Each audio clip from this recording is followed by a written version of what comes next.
Yes, you are now watching Skee TV, and I've managed to get my hands on the brand new Xbox One before it's released, and I'm going to showcase to you the unboxing and unveiling for the first time when I see it, and also give you a little preview about how it compares to the PS4 before we get to our full review, so check it out.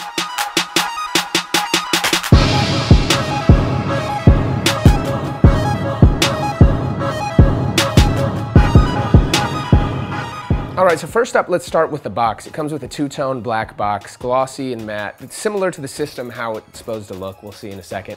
And I was actually surprised because I thought the box would be a lot bigger, especially after hearing how big the Xbox One system was. The box is actually, it's much thicker than the PS4 box. In fact, let's just show you a comparison. It's actually not as wide as the PS4 box in terms of depth. As you can see, the PS4 has things, although it is much thicker and a little bit heavier just from judging, but based off of that. But I thought it would be a much bigger box because the system's supposed to be a lot bigger. You see the controller on the side, the controller's glossy, the rest of the black is matte. Again, in the back, the Xbox One glossy, matte on the side, and it kind of alternates throughout and around the whole box. Very simple. Official game console of the NFL, you get that logo and sticker on it, which is kind of interesting. Some of the specs on the side, you see the 500 gigabyte hard drive, the Wi-Fi, etc., etc. You guys should already know what that is. And one cool thing, the handle does say Xbox One on it, which is, a nice little touch, especially when you're spending $500 on a system. All right, so first up, let's slice off the little tape off the system so we can do it real neat and cleanly. You'll be able to tell if somebody tampered with it too, because these things don't peel off super easily. They'll leave some residue and it won't look clean, so that's how you can tell. Now we open up the box. First thing you see is the brand new, bigger Kinect sensor. I'm actually surprised at how big and how sturdy this looks. This cord is pretty powerful itself too. It's a lot bigger than I thought it would be, especially because I wheeled my Kinect through the wall right now. So I'm gonna have a little more difficulty with this big thing, but definitely is much more sturdy and much higher quality, you can tell off the bat. Right here we see the Xbox One logo in white. Open that up. We'll open this out of the plastic to showcase what it looks like.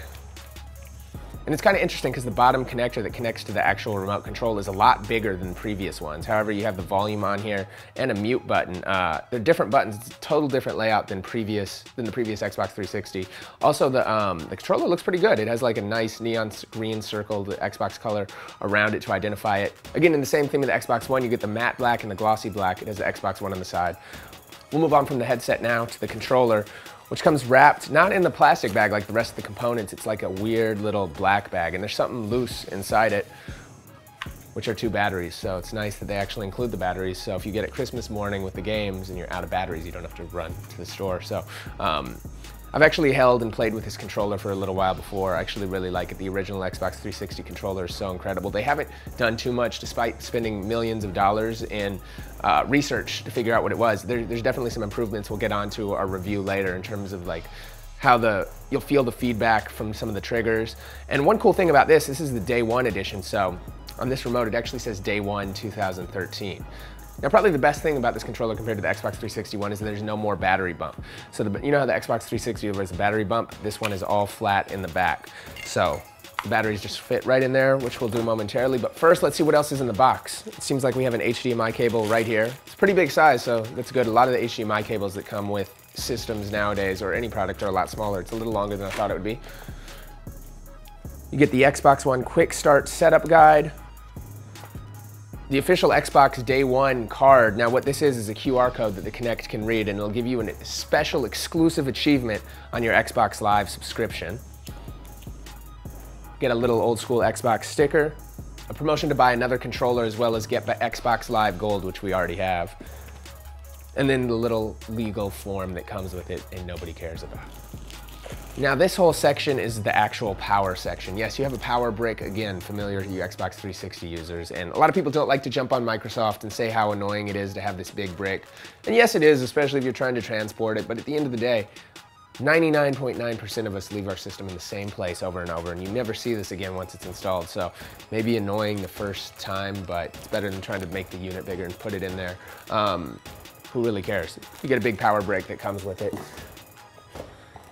After we take off all this, let's get to the crown jewel itself, which is the Xbox One. As you can see, it comes wrapped in all black. It's real stealth and sleek, and that's kind of the whole design emphasis you can see around. All the components from the box to even Usually these things are white when you find things, and definitely this definitely this anti-shock paper, I've always only seen it white. I've never even seen it in black. So Microsoft going out of their way to really showcase how it looks. And even when you look inside the box, you'll see everything around it is black. There's not an ounce of white other than the barcode inside. So this is actually taped together, which you can actually pretty easily remove and put back if you really want to. And again, in holding it, it's not as big. I was reading some of the early articles about the Xbox One and talking about how big it was. So far, I haven't seen it. It's not too big, but here it is. In all its glory, the brand new Xbox One. And again, fitting with the rest of the box and the rest of the theme, you get the glossy black and the matte black with the ventilation, so it's a great ventilation system, I'm assuming, to help get rid of a lot of those red ring issues that plagued the Xbox 360. In terms of the system, even holding it, it's a lot smaller than I thought, especially after reading all those articles complaining about how big it was. Yes, after you hold the PS4 is definitely smaller, but this isn't very bad at all. People have been overreacting. I actually thought it would be a lot bigger. And there's a lot of questions out there asking if people could stand the unit. I don't think they advise it, but technically it looks like you can. So as you can see right here, it stands very easily, although it is meant to be laid on the bottom. In terms of the actual overall look, it's very minimalist and very sleek. In fact, the only branding that you see is the Xbox logo that's like in an embedded silver right here that looks really high quality. And so you can clearly see one thing that confused me about the PS4 when I first got it, I didn't know where to put the disc just because it wasn't very obvious. This is very obvious, so you're not gonna have any issues finding that. And again, it's smaller than I thought. It's a little wider than I thought it would be, but not bad overall. Now it's interesting because you get the eject button right there, but there's also a button on the side. I think that must be for connecting your controller in the old, like the old school systems do. I'm assuming, I don't know, I haven't played it yet, so we'll find out. And you also get a USB port right here. Speaking of ports, let's move on to the back. So you'll see right here, you get that, so first up, you get the connection for the power supply, you get the HDMI output, the optical audio output, and in an interesting method, it's not a second HDMI output, it's an HDMI input. So you know by now if you've been following any of the reviews. If not, we'll tell you for the first time that you can actually plug in your cable box and control it through the Xbox. So basically, I have DirecTV at home. I'll plug in my DirecTV to this Xbox, and other than DVRs, I can tell Xbox to tune to ESPN or Access TV to watch Skee Live Tuesdays at 10 o'clock US. Gotta get my shameless plug on. As we keep it moving, you get 2 more USB ports, the Xbox Connect port, an IR out, because this is an IR blaster. Again, the main thing about this beyond gaming is being the center of your home console system, and an Ethernet cable. One thing that I'm kind of surprised to see around this, but it is a good thing, is it may look sleek with all these designs, but there's a lot of ventilation in this system. I think Microsoft is trying to keep this system as cool as possible to avoid any issues that have plagued previous Xboxes, and judging by where all the ventilation systems are, I do not think you're going to be seeing a ton of Xbox Ones overheating. So this, ladies and gentlemen, is the Xbox One. I'm gonna get to work, play all these games. It's a tough job, but somebody has to do it. If you want one of these and you can't get one Friday, well, it's all good, because this Tuesday I'm gonna give one away free on my brand new TV show, Skee Live. Snoop Dogg is gonna be in the building, Access TV, Skee Live Tuesday nights. We'll showcase a little more of the Xbox and give one away for free. So tune in Tuesday.